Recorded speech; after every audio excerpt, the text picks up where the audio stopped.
Modern Coast. For some people, it was soft life on wheels, reclining seats, Wi-Fi, Instagram stories on the way to Mombasa. For others, it's a name they only hear when there's a tragic headline. Empire that connected Nairobi, Mombasa, Kampala, Kigali, Dar, then suddenly bans, crashes, court cases, and silence. Today I'm telling the full story, how it started, how it grew, the accidents, the shareholder wars, the cross-border drama, and why the Modern Coast story is basically a mirror of Kenya's transport industry. Beautiful on the poster, but very chaotic in real life. Modern Coast didn't just appear from nowhere. It was somebody's serious hustle. In the mid to late 2000s, a Mombasa-based tycoon called Shahid Pervez Bhatt, he started building what will become Modern Coast Express. He was a businessman with multiple interests: buses, logistics, even hospitality. And he wanted to create a coast-to-world connection, Mombasa to Nairobi and then beyond. Kenyan media later described him as the owner of Modern Coast when reporting on his death in 2014. At the time, long-distance bus travel was dominated by older brands like Coast Bus and Akamba. The idea with Modern Coast was,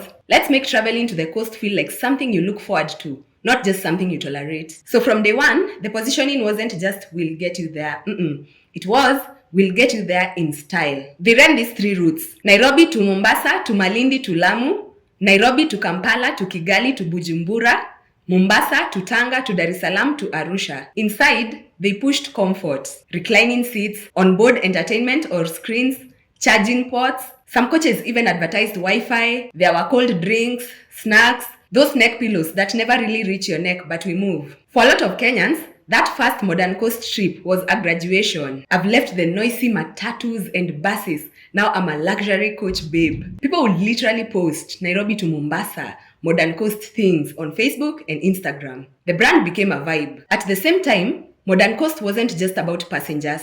They added courier and logistics services, turning their network into a way to move parcels and cargo around the region. So the boom years, we had big fleet, big routes, and big reputation. To understand how important Modern Coast was, we have to zoom out to the region. Before SGR, before budget flights became a little more accessible, if you were moving between Kenya, Uganda, Tanzania, Rwanda, Burundi, chances are you either used Modern Coast or you saw it everywhere. They helped normalize overnight Nairobi to Kampala trips, Mombasa to Dar es Salaam direct services, Nairobi to Kigali long-haul coaches for traders, students, and families. So when we are talking about Modern Coast, we are not just talking about one bus company. We are talking about cross-border trade, people visiting family, students traveling to school, and small businesses sending cargo. For a moment, they were the symbol of East African road travel. But as the brand was peaking, the cracks started showing. There were a number of accidents involving Modern Coast buses over the years. And I'm not talking about a puncture and a delay. I'm talking about serious road crashes that made headlines and started building a reputation Kenyans know too well. Nice buses, but those accidents. There have been reports of Modern Coast buses being involved in crashes on various routes,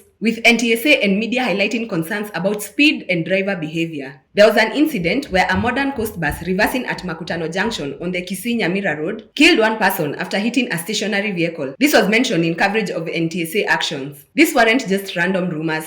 They started forming a pattern in the news. Modern Coast, accident, investigations, promises to do better, and repeat. Then came the headline tragedies that changed everything. In December 2019, two Modern Coast buses collided near Kionyo area in Meru County. Media reports said at least 7 people died and dozens were injured after one bus lost control and hit another. NTSA responded by suspending Modern Coast's operating license, ordering all their buses off the road for inspection. That wasn't a small punishment. That was the regulator basically saying, you're too risky, pack everything. Then there was the Nithi Bridge disaster in 2022. In July 2022, a Modern Coast bus plunged into the Nithi River at the notorious Nithi Black Spot. Reports quoted at least 33 people dead, including the driver. Later, the driver's wife said he had complained about the condition of the bus, but his concerns weren't acted on. That one detail hurt people deeply. Someone is literally telling you this vehicle is not okay, but life goes on until it doesn't. Between Nithi and the Kionyo crash, plus earlier incidents, public trust took a serious hit. This is where the story shifts from luxury coach to, is this thing really safe? After the Kionyo crash, NTSA didn't just write a memo. They suspended Modern Coast's license, grounding the entire fleet for inspection. That meant packed buses at the yards, stranded travelers, staff worried about their jobs, and a brand that started to live more in headlines than on TikTok travel vlogs. Modern Coast would release statements promising full cooperation and improved safety. But every new incident reignited fear. And you know, Kenyans, once we nickname you, it's over. Some people started calling them modern ghost in dark humor. You know, the way we cope. That's how embedded the accident narrative became. As if the safety issues weren't enough, behind the scenes, there was money and ownership drama. In 2014, the founder and tycoon, Shahid Bhatt, he was shot dead in Mombasa in what was widely reported as a targeted killing. Now imagine, a big fast-growing regional bus company, the main owner suddenly gone, court cases to divide his estate, family, creditors, and partners, all with different interests. Kenyan media later reported on how his wealth, including Modern Coast companies and properties, will be shared among heirs, highlighting disputes over holdings and control. That kind of background noise affects how a company is run. Who approves bus maintenance budgets? Who negotiates with banks?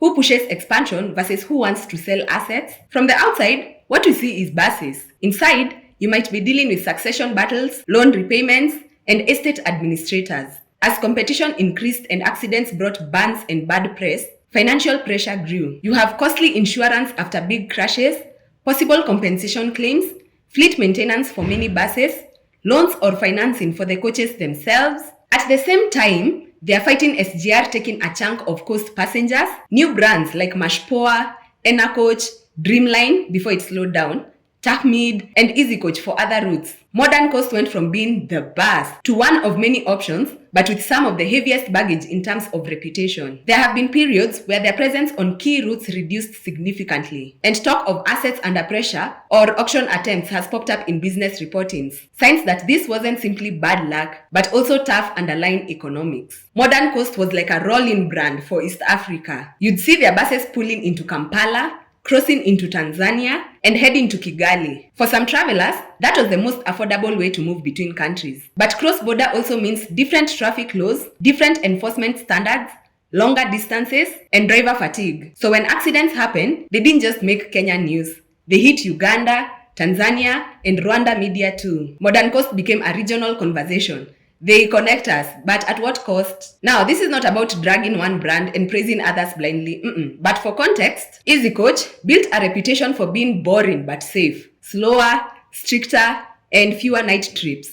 Coach and Guardian made their name on Western Kenya and Nyanza routes with a mix of comfort and reliability. Mashpoa became a coast darling, seen as a younger, cooler alternative on Nairobi to Mombasa. Modern Coast, on the other hand, was known for flashy branding, cross-border reach, and higher spec buses. But because of the accident streak, many people's mental picture became, if I want vibes, I book Modern Coast. But if I want my mother to arrive safely, I book Easy Coach. That comparison alone tells you how reputational damage works. Once safety is questioned, you can repaint buses, rebrand logos, but fear doesn't wash off that easily. So what does this story teach us? Number one, branding can't fix bad systems. You can give a bus Wi-Fi, reclining seats, LED lights, everything. But if the maintenance culture, driver management, and safety enforcement are weak, the risk will eventually show. 2.